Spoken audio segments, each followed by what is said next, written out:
আবারও কিন্তু শিক্ষকদের উপরে জলকামান নিক্ষেপ করছে পুলিশ।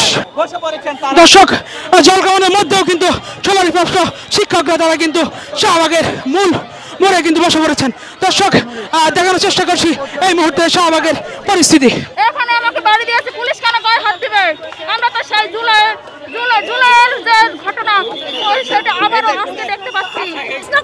কি নারী অধিকার হরণ করার জন্য যুদ্ধ করছে? কিসের জন্য করছে? এখানে হাসনাত সার্জিসের এসে কথা দিতে হবে যে নারী অধিকার থাকবে না, নারীর কোনো অধিকার নাই। ওরা আসুক, ওরা এসে বলে দিক যে নারীর কোনো অধিকার নাই, তোমরা মানে কি করো। আমরা মেয়েদের আমাদের নিরাপত্তা, এটা সরকার আমাদের এই নিরাপত্তা দিচ্ছে।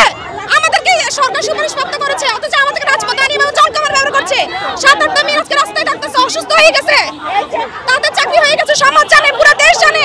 এখন পুরো সমাজ, আমরা বাড়ি যেতে পারতেছি না, ব্যাগ নিয়ে ঘুরতেছি, ব্যাগ নিয়ে আমরা ঘুরি, আমরা বাড়িতে যেতে পারতেছি না। কোন মুখে যাবো?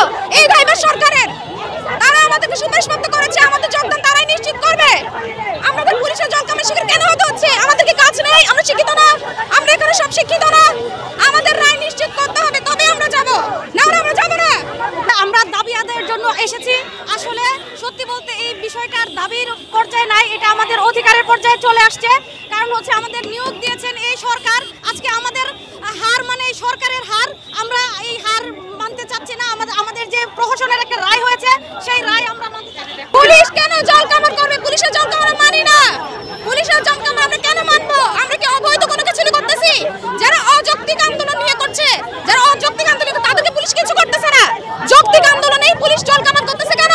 এসব জলকামান মানি না আমরা। জলকামান আমাদের হারানোর কিছু নাই, আমাদের যোগদান নিশ্চিত করতেই হবে, তবেই আমরা যাবো। এটা থেকে যাবে না।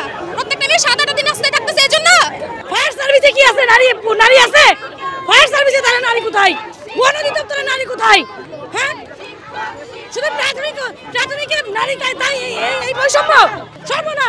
যতক্ষণ পর্যন্ত দাবি আদায় না আসছি, কেউ যাতে আমাদের দাবি মানে না, আমরা এই রাজপথে শহীদ হয়ে যাব।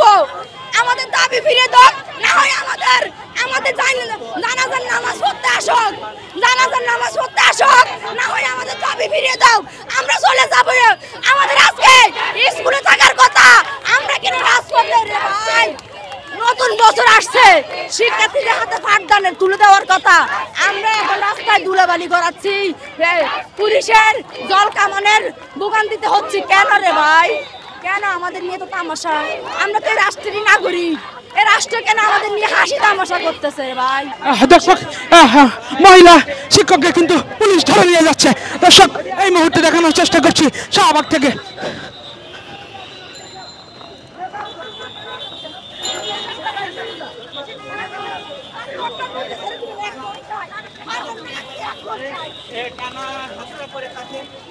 দর্শক, দেখানোর চেষ্টা করছি সুপারিশপ্রাপ্ত শিক্ষকদের কিন্তু পুলিশ এই মুহূর্তে শাহবাগ থানায় কিন্তু ধরে নিয়ে যাচ্ছেন। দর্শক, দেখানোর চেষ্টা করছি এই মুহূর্তে শাহবাগের পরিস্থিতি।